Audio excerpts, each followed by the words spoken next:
Hey, yo, hey, yo, I bet you Al Haymon taking all of Bud Crawford calls now. Yo, I know them two mad chummy right now. You know what I mean? Like, I know Al can't wait to hear Al can't wait to hear from Bud Crawford. Oh yeah, yeah, them two niggas is new best friends. Let's talk about it. What up, YouTube? Big T, Heavy Bad Boxing TV, man. Get your goofy ass in here and hit the bag. Hit that like button for your boy. That helps the channel. You know, I appreciate that love. Shout out my gang, man. D1, Merc1, ML21, Skinny JT, Black, Jesus. My God, Troy Jack, Keywan, Rebel Life, Modern King, Letitia, YK World. And can't forget my guy, Tyrese Celestin. And yo, I just did my very first successful live. I've been struggling trying to get these lives together with this OBS studio. But I got it together tonight. It was a little rocky, but I appreciate everybody showing up.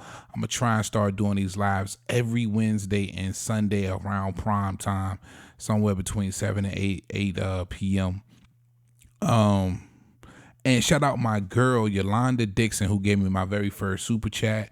That is going to be seared, etched into my brain forever. I truly appreciate you.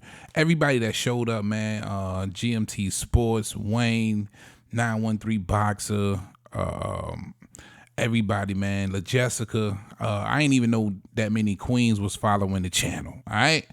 I appreciate y'all for sure. No doubt.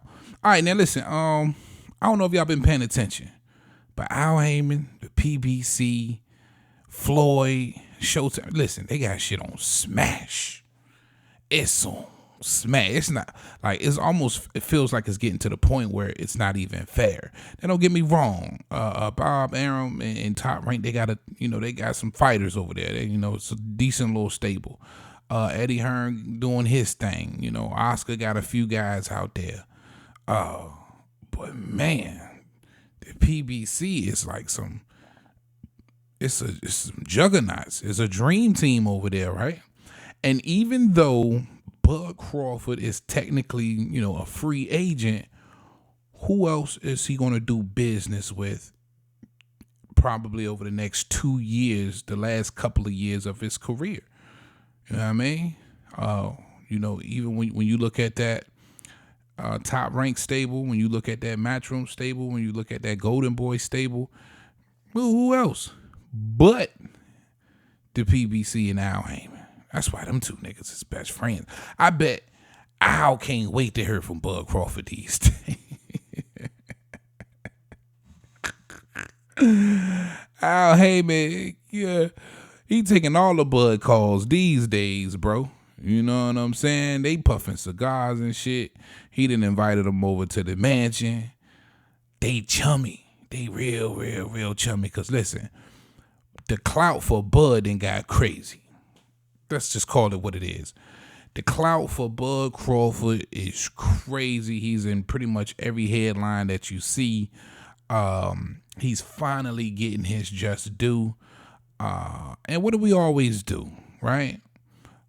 When it comes to most fighters, a lot of the times you're only as good as your last fight.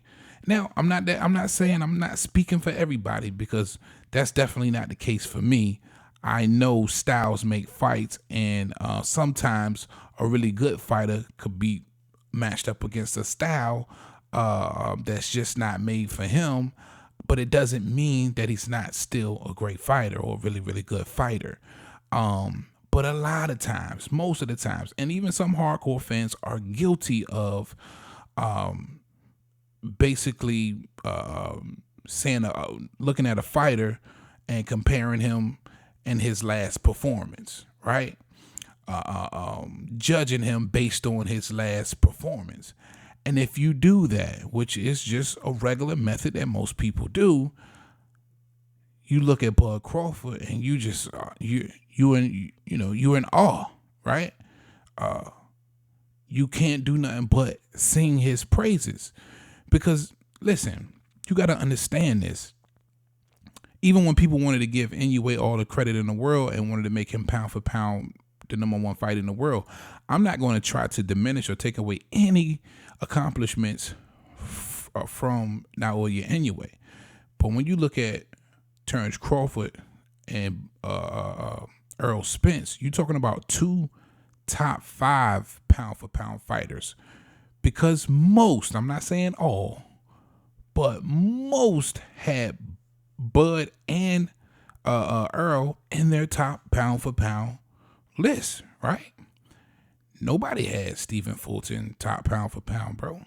Not even top 10. You know what I mean? Some did. I did. I believe, if I'm not mistaken, I had Fulton coming in at number 10. No, I'm sorry. He came in at number 11, even though he was a unified champ at 1-2. Listen, man, a lot of people don't, down there at the featherweight, a lot of people don't pay attention. You know what I mean? It's so much more quality competition, which we feel, and I think we all in agreement in that it's so much more quality competition in certain weight divisions. You know, you just have hotter, more talent-filled weight divisions, right? And unfortunately for Fulton, he's just not in a stacked division. You know, that's not his fault. But nobody had him top 5 pound for pound. So when Inoue did beat him, it was a great accomplishment.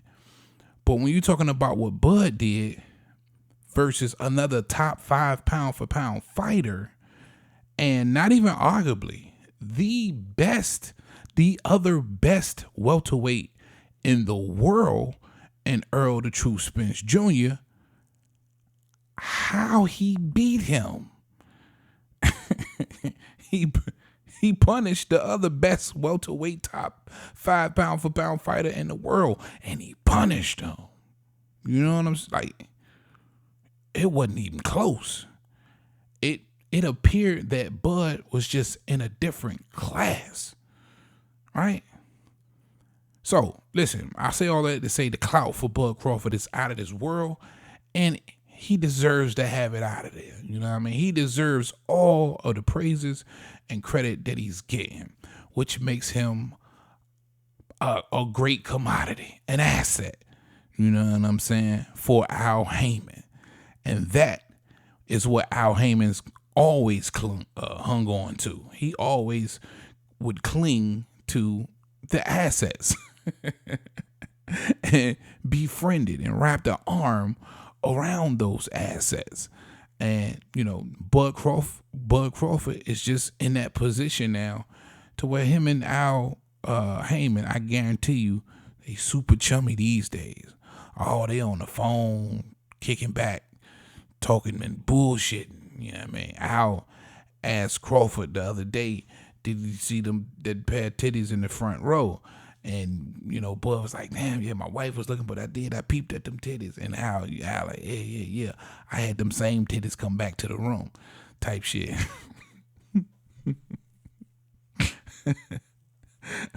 Just know this. Bud ain't going nowhere. You know what I mean? Al Haymon and put him in the chokehold, and I can pretty much, and this is just my opinion, I feel like he ain't going nowhere for the remainder of his career. You can probably see him fighting under that PBC Al Haymon Showtime banner the rest of his career, however many years he has left. I believe he probably retires at 38. But rest assured, Al Haymon to be involved. That's all I got for y'all on this one, man. Big T.O. Heavy Bag. You know who I got with me, right? You know I got my mans with me, right? He don't really fuck with y'all. I was talking to him the other day. He was like, man, I don't really fuck with them, man. But I was like, bro, Roger, you gotta rock with him. He was like, well, I'll rock with him, but you gotta let me holler at him. Then I was like, all right, man, go ahead. Talk to him, Roger. Most motherfuckers don't know shit about boxing.